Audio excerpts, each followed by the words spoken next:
Today, we're going to demystify one of the biggest questions in all of technology. How do you go from a completely blank screen to a working program? It really can feel like some kind of magic, right? But the truth is, every single program out there, whether it's a little game on your phone or a huge operating system, it all starts with the exact same simple logical steps. And that's what we're going to do today. We're going to walk through those steps together. So here's the thing about computers. They can't do anything unless we tell them exactly what to do. I mean, down to the tiniest detail. There's zero room for guesswork. And to get started with that, we're going to use the classic first step. You know, the one every single programmer learns on day one.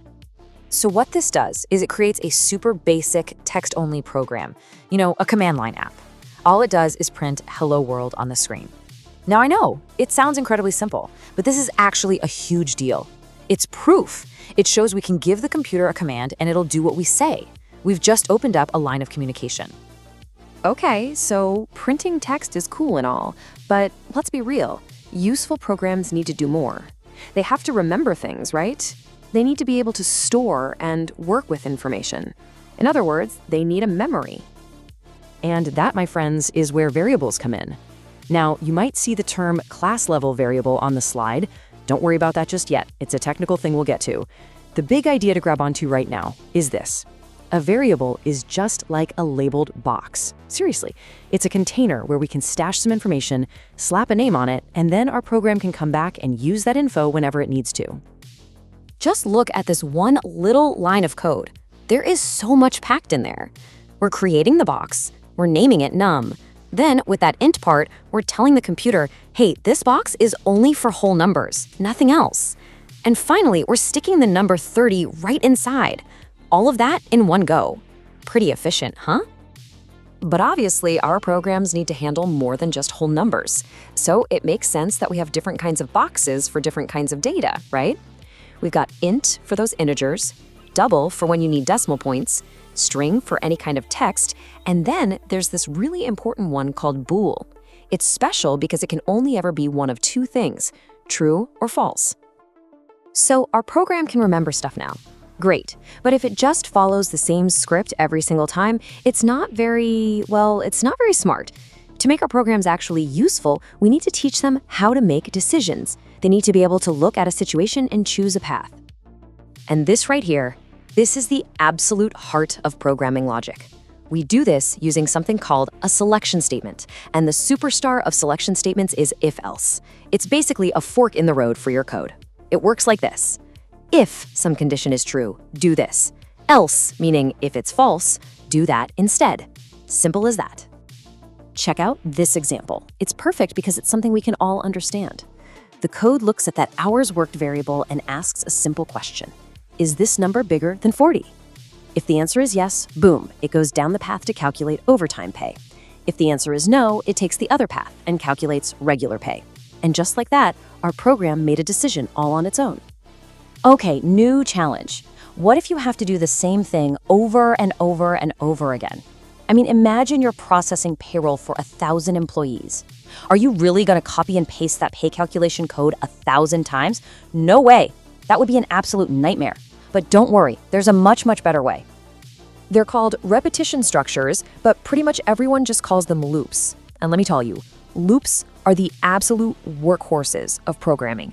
They are what let us run the same chunk of code again and again without ever having to write it more than once. Now, the two big players in the world of loops are the for loop and the while loop. And the key really is just knowing which one to pick for the job. You use a for loop when you know ahead of time exactly how many times you need to repeat something. Like run this code precisely 10 times.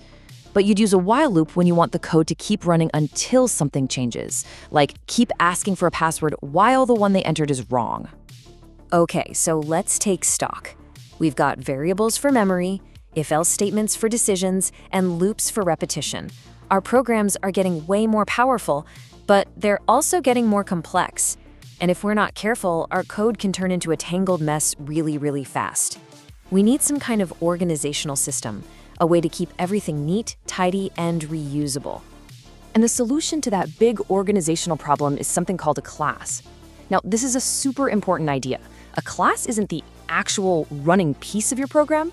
Think of it more like the plan for a piece of your program. It's the blueprint that lays out all the data it will hold and all the things it can do. Honestly, the blueprint analogy is perfect. You can't live in a blueprint, right? It's just a drawing on paper. But that drawing has all the detailed instructions you need to build a real house. A class is exactly the same thing, but for our code. So let's look at how this actually works. Here, customer is our class. That's the blueprint. It probably says that every customer has to have a name, maybe an address, an account balance. Then, when we use that little word new, we're basically telling the computer, hey, take that customer blueprint and build me a real one. And that real thing we just built is called an object. In this case, we named our new object C, and now it's ready to hold information for one specific customer.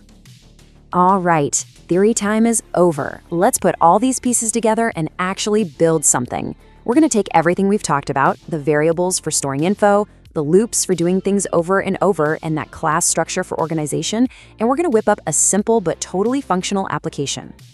So what's the goal? It's pretty straightforward. We want to build an app that takes the numbers from 0 to 10, calculates the square and the cube for each one, and then shows us all the results in a nice, neat table. So, how are we going to do the heavy lifting here? With a for loop, of course. And why a for loop? Well, think about it. We know exactly how many times we need to do our calculation, right? 11 times. Once for 0, once for 1, all the way up to 10. A for loop is literally the perfect tool for this exact scenario. So inside that loop, every time it runs, it grabs the current number, 0, then 1, then 2, and so on. For each number, it does 2 little bits of math. It calculates the square and the cube. We're using a handy built-in tool called math.pow to do the exponent stuff. And as soon as it has those results, it just adds a new row with that data to our table on the screen.